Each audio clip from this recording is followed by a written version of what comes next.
Study জিকেন CA চ্যানেলে সকলকে স্বাগত জানাই। আজকে ফুড সাপ্লাই সাব ইন্সপেক্টর পদের ক্লাস নম্বর 43। আজকের ক্লাসে আমরা 30টি এমসিকিউ প্রশ্ন নিয়ে আলোচনা করব, যেগুলি ভীষণভাবে গুরুত্বপূর্ণ ফুড সাপ্লাই সাব ইন্সপেক্টর পদের পরীক্ষার জন্য। তাহলে শুরু করছি। আজকের প্রথম প্রশ্ন, লালায় পাওয়া এনজাইমের নাম কি?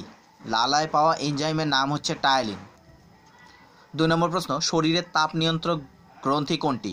শরীরের তাপ নিয়ন্ত্রক গ্রন্থি হচ্ছে হাইপোথ্যালামাস। 3 নম্বর প্রশ্ন, গুগল কোন দেশের কোম্পানি?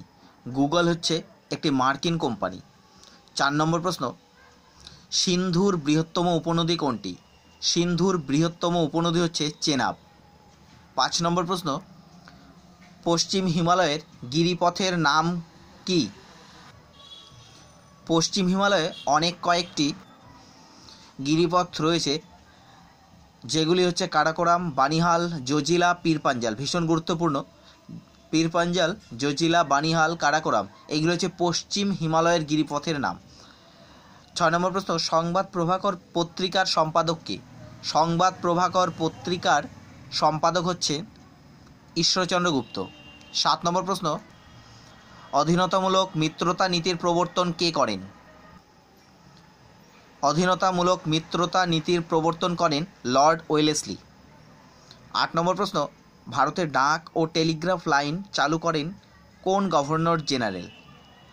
ভারতের ডাক ও টেলিগ্রাফ লাইন চালু করেন গভর্নর জেনারেল লর্ড ডালহৌসি।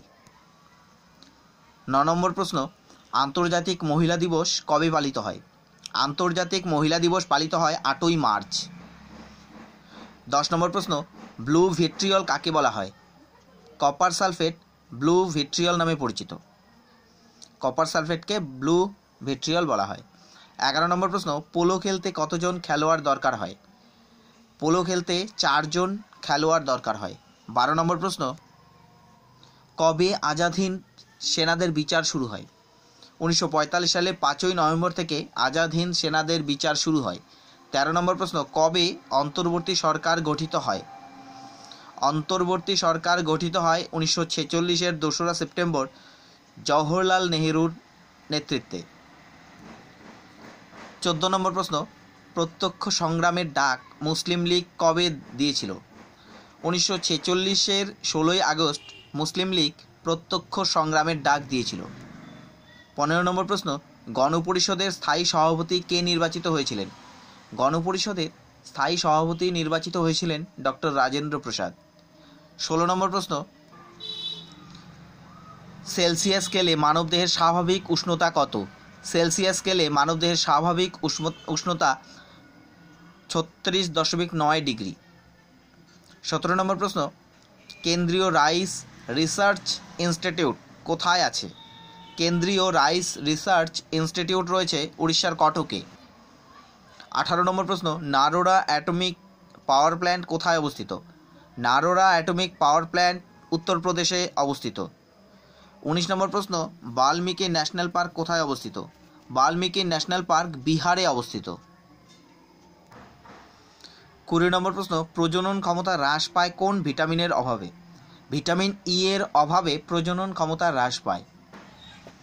22 নম্বর প্রশ্ন, ঘানার আগে কি নাম ছিল? ঘানার আগের নাম ছিল গোল্ড কোস্ট। 23 নম্বর প্রশ্ন, ইসিজি এর সম্পূর্ণ নাম কি?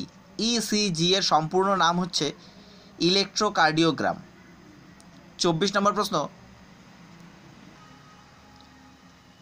মেটেওরোলজি কথার অর্থ কি? মেটেওরোলজি কথার অর্থ হচ্ছে আবহাওয়া বিজ্ঞান বিষয়ক বিদ্যা। 25 নম্বর প্রশ্ন, হুড্রু জলপ্রপাত কোন নদীর গতিপথে অবস্থিত? হুড্রু জলপ্রপাত সুবর্ণরেখা নদীর গতিপথে অবস্থিত। 26 নম্বর প্রশ্ন, কিয়োটো প্রোটোকল কবে হয়েছিল? কিয়োটো প্রোটোকল হয়েছিল 1997 সালে, অর্থাৎ 1997 জাপানে হয়েছিল কিয়োটো প্রোটোকল। 27 নম্বর প্রশ্ন, মাই মিউজিক মাই লাইফ কার আত্মজীবনী? মাই লাইফ মাই মিউজিক রবি শঙ্করের আত্মজীবনী। 28 নম্বর প্রশ্ন, রাজীব গান্ধীর সমাধিস্থলের নাম কি? রাজীব গান্ধীর সমাধিস্থলের নাম হচ্ছে বীরভূমি। 29 নম্বর প্রশ্ন, 2011 সালের জনগণনা অনুযায়ী কোন রাজ্যের জনঘনত্ব সর্বনিম্ন? 2011 সালের জনগণনা অনুযায়ী অরুণাচল প্রদেশের জনঘনত্ব সর্বনিম্ন। 30 নম্বর প্রশ্ন এবং শেষ প্রশ্ন, জাতীয় সড়ক NH7 কোথা থেকে কত দূর বিস্তৃত? জাতীয় সড়ক NH7 বারাণসী থেকে কন্যাকুমারী পর্যন্ত বিস্তৃত। বন্ধুরা, ভিডিওটি ভালো লাগলে অবশ্যই লাইক করবে, শেয়ার করবে। যারা এখনও পর্যন্ত আমার চ্যানেলটি সাবস্ক্রাইব করেনি তাদেরকে বলবো তোমরা অবশ্যই আমার চ্যানেলটিকে সাবস্ক্রাইব করবে। ধন্যবাদ।